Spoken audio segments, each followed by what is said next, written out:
I mean, are you serious? Are you serious? Everybody get some coffee and calm down. Get some coffee and calm down. Do you have my coffee? What? Go to my website at publiclyprophecy.com. Be sure you get that. Real fast, because we got breaking news. I got two big, huge breaking stories at once. I want to get to them real fast. Give me a moment. The healthyfat.com/Paul, thehealthyfat.com/Paul. Don't eat breakfast until you learn about the caloric bypass. Your breakfast is setting you up for the entire day. You're either going to gain weight or lose weight. Now, the term breakfast literally means that, to break your fast that you started the night before when you went to bed. About 4 hours after you eat dinner, your body will switch from nutrients to get to the food to start storing the glycogen in your bodies. This glycogen are depleted typically after 8 to 12 hours of fasting. Then the body will shift to burning fat for energy. So that's why intermittent fasting works so well to lose weight. Now, fatty acids are released from the fat stores where they are converted into ketone bodies through a process called ketogenesis. And then when you eat breakfast in the morning, the body will start that whole cycle again. This is where the caloric bypass comes into play. Dr. Stephen Gundry, that heart surgeon from California, learned that if you break your nightly fast with something called MCTs, you can actually keep burning fat throughout the day. But what is an MCT? That's why you want to click on the link below. Watch the video. He lost 70 pounds doing that.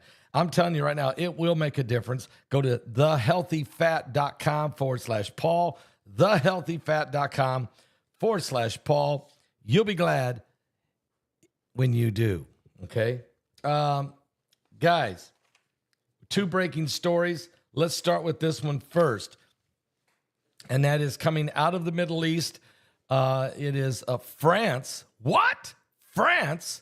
Yes. The French are now demanding, Emmanuel Macron is demanding that the nation of Israel withdraw their troops from the buffer zone with Syria. Okay? So France urges and demands Israel must withdraw all forces from the Syrian buffer zone. Israel moved their forces in there to protect themselves because they don't know who's in charge no more. And you got Al-Qaeda, you got ISIS, you got the Syrian remnants of the Syrian army. You've got the rebels from the ATS group out of Turkey, and we don't know who all's out there. A bunch of wild Shiites who hate Israel. So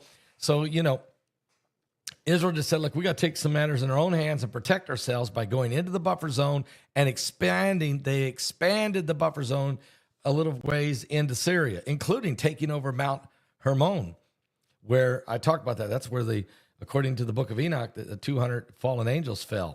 Okay. But anyway, they have taken over a larger piece of the Golan. They said this is temporary, but France says you must withdraw forces right now from this buffer zone. This separating the annexed Golan Heights, no, it's Israel's land, and from the Syrian territory. Now, France's foreign ministry said this today, as well as a demand from this man, Emmanuel Macron. Any military deployment in the separation zone between Israel and Syria is a violation of the disengagement agreement from 1974 following the attack on Israel on Yom Kippur on the Day of Atonement in 1973, 50 years ago.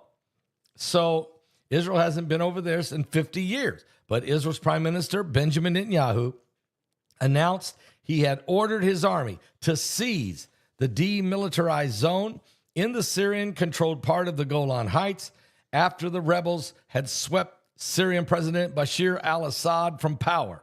Quote, France calls on Israel to withdraw from the zone and to respect Syria's sovereignty and territorial integrity, the foreign ministry said. But we know there's a complete collapse of the Syrian government, and Israel has to protect itself. The area is patrolled by UN peacekeepers, a force known as UNDOF, with the global body warning Israel that this is a breach of the 50-year deal that ended in 1973 war with Syria. Speaking on condition of anonymity, though, a UN official in New York told the mainstream news media that Israeli forces had occupied or taken possession of 7 different positions in the buffer zone, including Mount Hermon. France's intervention follows condemnations coming also against Israel from Saudi Arabia, of course, Iran, and Turkey and Russia. That was expected, as well as even a phone call from the Biden administration that Israel must withdraw. They can only stay there temporarily. Now, so France demanding that it happen, France urging us. Now, meanwhile, in that buffer zone is where President Assad's father is buried. And his tomb has been destroyed. The mausoleum that that had his tomb in it has been completely set on fire and destroyed by these Syrian rebels, and people very angry with the 50 years that the Assads have been in charge of Syria. So this is a very huge situation. But we got more breaking news, guys. FBI Director Christopher Wray has just announced he's resigning as the head of the FBI, that he is not going to be the chief of the FBI under the incoming Trump administration. FBI Director Christopher Wray, minutes ago, just told a town hall of Bureau employees that he is resigning by the end of Biden administration's term next month. So he's resigning in January. Christopher Wray announcement clears the way for President-elect Donald Trump to install a new director in charge of the FBI. Trump in November already announced that he is going to put Kash Patel as the new FBI director. So Christopher Wray, who's been the director of the FBI since August of 2017, after President Trump fired then Director James Comey. Wray has been in position through the rest of the Trump administration and all of the Biden administration, but he is leaving. He's not going to work for Trump again. Trump had already said he wasn't going to be there anyway. So after weeks of careful thought, I've decided the right thing for the FBI is for me to just end my term at the end of the current administration in January. I am stepping down. Christopher Wray said, according to prepared remarks that he gave to the FBI press office. My goal, he said, is to keep the focus on our mission, the indispensable work you're doing on behalf of the American people every day, he said. In my view, this is the best way to avoid dragging the FBI deeper into the fray while reinforcing the values and principles that are so important to how we do our work. So Christopher Wray, bailing out, just announced it. He is leaving, and he was going to leave anyway. Trump was just going to fire him, but this way he saved Trump the effort. Meanwhile, we have more breaking news I want to bring you. I'll be right back with this in just a moment. Get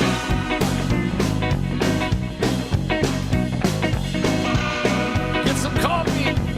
Calm down. I saw a black man with a Bible and a sparkler in his hand. He was holding a tent revival and running a fireworks stand. He said the end of the world is coming, so you better get on your knees. Today bottle rockets 2 for 1, but salvation's free. He said I quit my job at a big church where the milk and money flowed to sell cherry bombs for Jesus in a tent beside the road. I ain't in it for the money, no cars they pass on by, but I pay the rent on New Year's and the 4th of July. Here at the Holy Ghost, Big Bang Theory, Pentecostal, fire brimstone, Mission Temple fireworks stand. Breaking news. He said fireworks are dangerous, they can blow up in your face. Better read the instructions, light the fuse and get away. These things are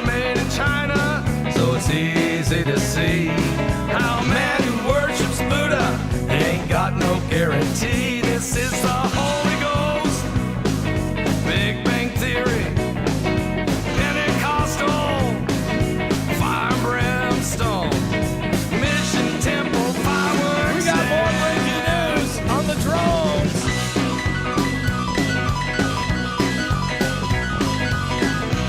And the wildfires in Malibu.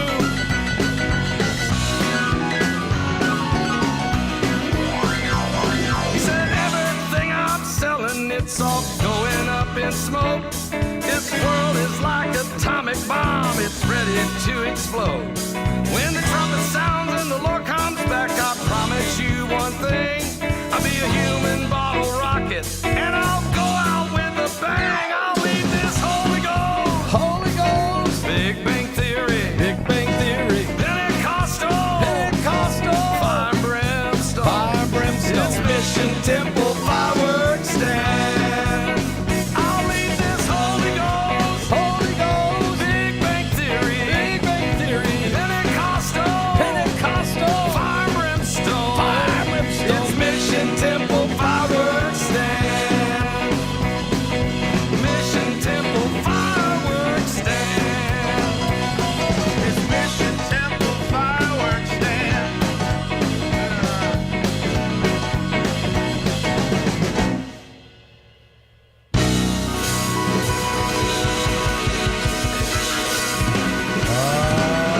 That's right. Oh, that's right. We got breaking news on the drones from New Jersey. Also, we have breaking news on Malibu. And then I just looked over at the chat room and I see Jassy Wouldn't said, it be crazy if you could create voiceover? sorry about that. Jassy just said, any prophecy on Canada, please? There is. Trump gave it. 51st State of the Union. That was Trump's prophecy. Canada will become the 51st state of America. I don't think so, but that's the only prophecy I have on Canada right now. Mystery New Jersey drones are coming from Iranian mothership offshore. That is what a congressman is saying, and he says they should be shot down. I was just telling Heidi and I were talking about this last night. Said, you know, it's amazing that those drones are flying over New Jersey. It's a good thing they're not flying over Florida or Texas or Tennessee or Kentucky or West Virginia or Indiana or several other states in this nation, Oklahoma for sure, the Carolinas. It's just a good thing because they'd have already been shot down. These people shoot first and ask questions later. Well, anyway, the New Jersey Congress, Mississippi too. Well, I knew Mississippi. Mississippi would probably be the first to hit them. Thank you, BP. And Louisiana. Let's not forget those guys. Oh, did I forget Alabama? Most of this country would protect ourselves. Well, anyway, a New Jersey congressman is claiming that the mystery drones over New Jersey are from Iran, and that they're being launched by a mothership parked off the East Coast. Congressman Jeff Van Drew, he's a Republican from New Jersey, said these drones very possibly could be from Iran, citing confidential sources during an appearance on Fox News this morning.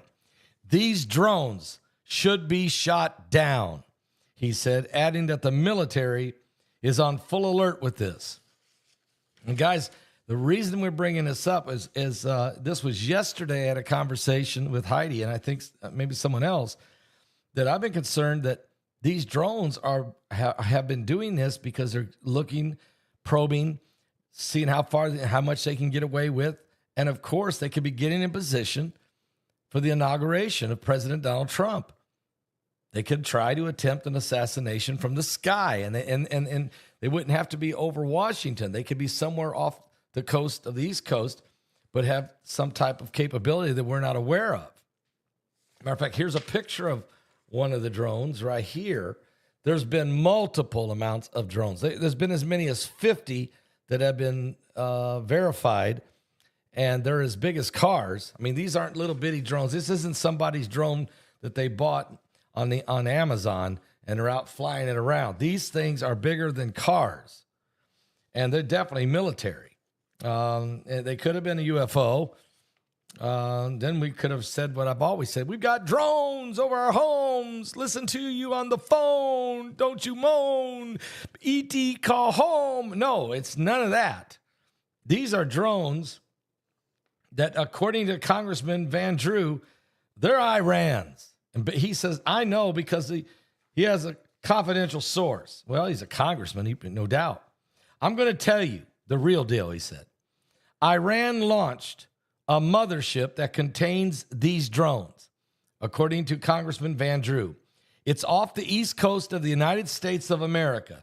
They've launched the drones. These are from the high sources, he said.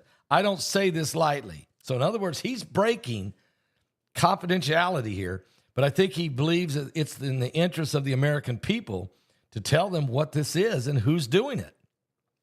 I don't say it lightly, he said. Categorically ruling out the drones were being flown by hobbyists or some U.S. government itself. It's not, he said. Van Drew's startling claim comes as officials have continually told Americans that the drones pose no threat.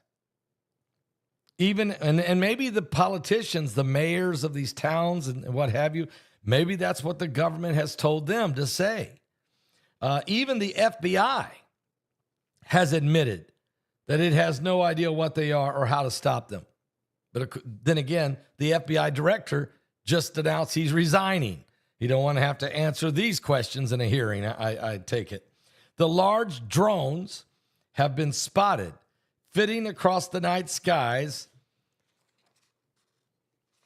across New Jersey for weeks, baffling the residents with mysterious arrays of flashing lights and seemingly aimless movements. But sometimes the objects have been spotted flying in formation, and they've begun appearing across parts now of New York as well. Last Sunday alone, there were 49 reported sightings of these drones, mostly in New Jersey. Quote, it's the real deal. Their technology appears to be sophisticated, said New Jersey Governor Phil Murphy, explained that every time officials begin trying to track them, the drones go dark. Speculation about the objects' origins have ranged from Chinese spy operations to visitors from another planet, to extraterrestrial, to top secret experimental military tech operated by the U.S. government itself. But we have a congressman now who is saying, I'm going to tell you the truth, and I know from high confidential sources, these are from Iran, and they should be shot down. Mystery drones coming from the Iranian mothership offshore, according to Congressman. He suggests they should be shot down. Of course, New Jersey Congressman, Republican Jeff Van Drew, basically saying, I'm going to tell the people the truth since nobody else will. Meanwhile, more information, very important. Malibu, California is literally on fire. The fire is raging. It's a ferocious wildfire fanned by strong winds, burning through Malibu, destroying homes and triggering power outages and forcing thousands of people to evacuate along the coast in the dark while firefighters struggle to contain the flames. The eastern half of Malibu remains under an evacuation order. The rest of the city and portions of the unincorporated Los Angeles County are under evacuation warnings. This is affecting about 20,000 people. Winds continue to fuel the flames this morning, forcing more water drops overnight. The blaze, called the Franklin Fire, was reported a few minutes before 11 p.m. on Monday evening along the Malibu Canyon Road in the hills north of Pepperdine University, fanned by strong Santa Ana winds.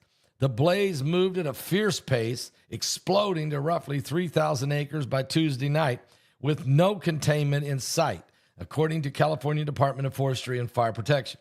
Los Angeles County Fire Chief Anthony Monroe said during a news conference Tuesday evening last night that at least 7 structures were destroyed and 8 others were damaged based on a preliminary aerial survey. Inspection teams have been assigned to the incident and more accurate account of the destruction is expected tomorrow.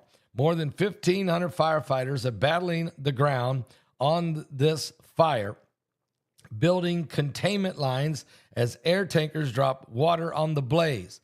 The aircrafts were able to fly through the night and into the early morning, even amid heavy winds. The entire fire area remains under a threat. As of last night, it's still burning, folks. And as long as the current red flag conditions persist, these strong winds and low humidities will continue to challenge firefighters in the line and in the air as they struggle to contain the stubborn fire. He urged residents to limit the use of lawn sprinklers to maintain water pressure for the firefighters. The blaze has jumped Pacific Coast Highway early in the morning hours and continues to march toward the city's historic pier, where officials said it has not been damaged, but a sheriff's patrol car was completely destroyed in the fire, according to the report, but the deputy was not hurt. And Tuesday night, average wind speeds were 15 to 25 miles an hour, but they were up as high as 65 mile an hour winds on Tuesday, which has really ignited this explosive wildfire, according to the National Weather Service meteorologist Rose Scotianfield. We still have very low relative humidity. That's not good, but the winds just aren't there in the same amount. So the potential for that increasingly hazardous rapid spread has really dropped off some if the winds will die down. Wind speeds are expected, though, today, Wednesday, to be around 40 miles an hour. And so the red flag alert will remain in play until 6 o'clock tonight. Helicopters are working, dropping water and flame retardants through the night, trying to put down the fire, slow it down, or get it under some kind of containment. Okay? So again, there's some celebrities own houses there. Patrick Dempsey has a house there. Dick Van Dyke estate is there. Mel Gibson owns a home there. L.A. Marzulli has a home up there, as well as a lot of other people. You know, we're praying for everyone that's homes are in that area, and everybody will be safe. It is a very dangerous time, and so pray for California. This seems to just be now becoming a year after year after year continual issue. I mean, it's just sad. But our prayers go out to everybody in the path of these flames out there in Malibu, California area. Guys, I'll be with Melvin Whittington tonight on Getting Ready. That broadcast starts at 7 p.m. Eastern at www.ffctv.church. So you don't want to miss that. That's 7 p.m. tonight. It will be powerful. And we will give you a complete update on what's going on in the Middle East and with Syria and Assad. The fact that we'll have information for you why he fled to Russia and what does this all mean now with Turkey, Russia, Assad. What does this mean? What about Turkey? What about Syria itself? I mean, this is an insane time, but we're living in prophecy. And this is why I uploaded for you guys yesterday an interview that I had with Dr. Irvin Baxter back in October of 2018. So this is 6 years ago. Can't believe it's been 6 years. Dr. Baxter died on Election Day, November 3rd, 2020. That was okay. But this was, we sat down and we recorded this interview on October of 2018. And it's a great interview on the Middle East peace deal. And it's really amazing because Trump was president then. Putin was still running Russia. Assad was still in power in Syria. Erdogan in Turkey. I mean, Macron in France. Most of the main players that are on the stage right now were in position, and there was prophecy unfolding. But we talk about it, and then we actually get in to what's happening now and how close we are, guys. How close are we to fulfillment of biblical prophecy of a 7-year peace deal, the red heifers, the building of the third temple, the coming of Jesus Christ? I mean, this is unbelievable. The war of Gog and Magog, Ezekiel 38. It's incredible. So go back on this YouTube channel, go back a couple videos and watch that interview. I reposted it. It was part 1. I interviewed him twice that day. So I may go get part 2 and post it for you later today or tomorrow so that you can absorb that. But wow. And also, I just posted a video at Patreon. It's been up maybe about 2 hours. It has to do with from a government insider that I have connection with. And this is a third different insider. I have a lot of insiders, but these 3 people have direct information on the subject. And this is the third person now from the insiders giving more information about the FEMA bases. You want to check it out. It's on my Patreon channel. Join Patreon, real easy. Just sign up, make your pledge, a monthly pledge. Most people give $5 a month. Some people give more than that. They like to use that platform as a way to contribute, as a way to give into the ministry. And some people give less. You do what you want, but make sure you get signed up and give and receive this exclusive information there that I cannot share anywhere else. I'll be back with more on the coming apocalypse. Give your life to Jesus Christ. He is, without a doubt, coming soon.